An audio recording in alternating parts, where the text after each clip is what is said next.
There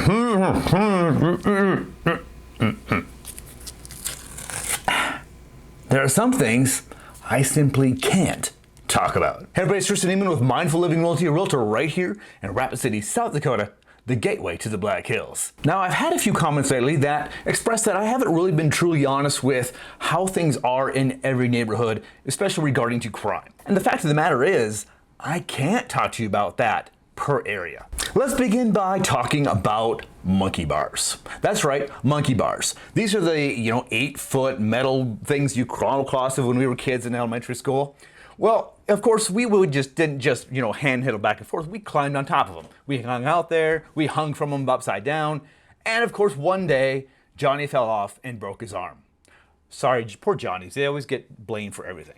But Johnny broke his arm. So therefore, there was rules made. Now you can no longer climb on top of monkey bars. And then somebody else got hurt by just doing the hand over hand on the monkey bars. So another rule is made, and basically no more playing on the monkey bars. This is essentially what happened in the real estate world.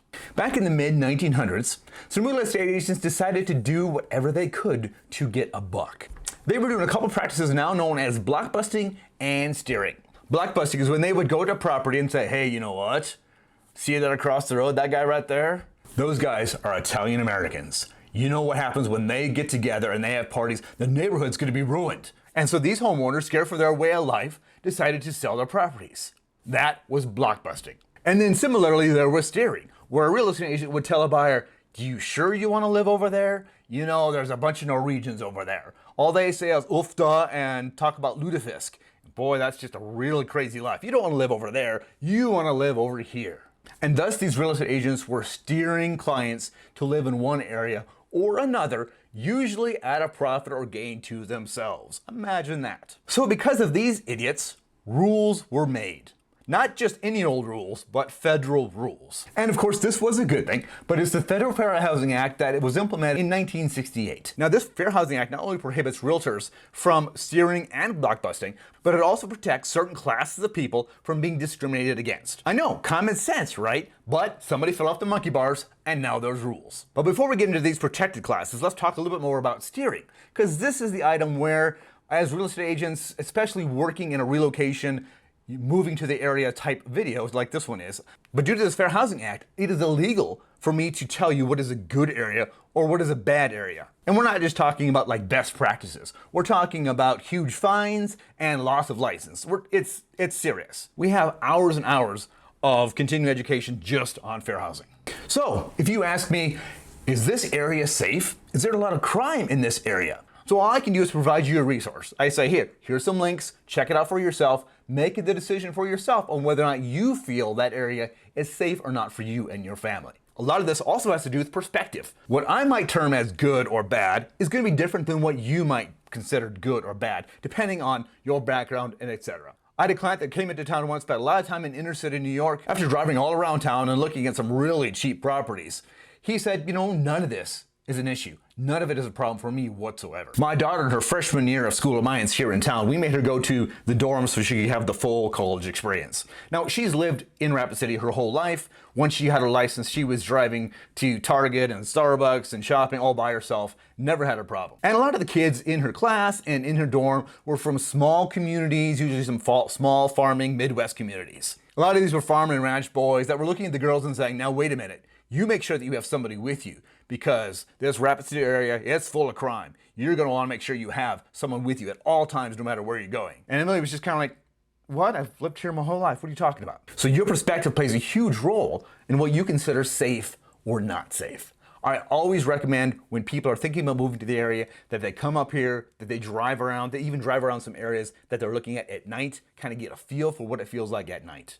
Now, I'm not saying that there is no crime in Rapid City. If you look at the numbers, it's obvious that there's a per capita number that's off the charts, et cetera, et cetera. I was talking with a sheriff's deputy once, and I said, okay, Mr. Deputy, I've seen these huge numbers, but in my day-to-day life, I haven't really experienced it. I don't really see that where I am at and what I see. And he said, you know what? A majority of those numbers are bad guy fighting bad guy and domestic disturbances. And as Rapid City grows, we're gonna get more of that crime stuff going on.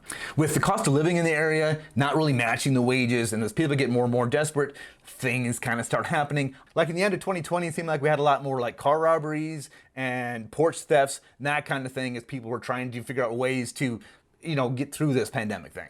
So I'll drop a few links below in the notes below that some clients of mine have shared with me where they did their research on the crime and the schools and the different things in the Rapid City area. So you can do your research and decide for yourself if Rapid City is the place for you or not. But if you ask me that question directly, I'm not gonna be able to tell you, don't go here, go over here. That's steering. All right, now let's talk about the protected classes that I can't discriminate against. The first one, obviously, is race. If you want to know the demographic makeup of Rapid City, the Black Hills area, there are plenty of census links, etc., to look that stuff up. I'm not going to be able to give you that information, nor be able to tell you where certain ethnic populations may or may not be in the city. Race is the first one. The second one is religion. This is a common mistake that sometimes agents use when advertising a property for sale.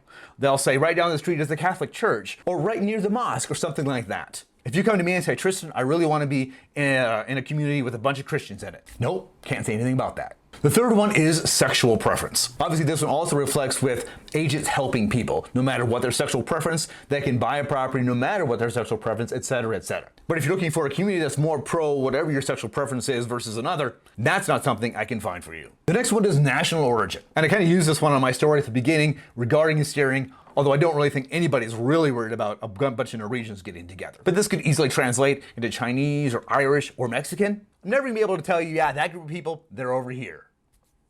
This next one is kind of interesting, and that's familial status. So if you wanted to be in a all singles community, not something I'm gonna be able to find for you. We're not supposed to say things such as, oh, this is a family-friendly neighborhoods, or I don't wanna live in an area with a bunch of kids running around. That's protected group familial status. Interestingly enough, age is not a part of this equation. So that's why we can have 55 plus communities and retirement communities, and those type of things if you're looking for similar older people to hang with and to live with. And finally is disability. Of course, this one makes sense. Just because you have a disability doesn't mean that you can buy a house or sell a house, etc., etc. So I know it sucks. You're contacting a local real estate professional that's lived there for a while, and I'm not gonna tell you where's good, where's bad, where's the other, because I simply can't. I've got duct tape over my mouth because federal housing laws. I know fair housing law is boring, but I had a number of comments where I thought, well, I probably should put this video together.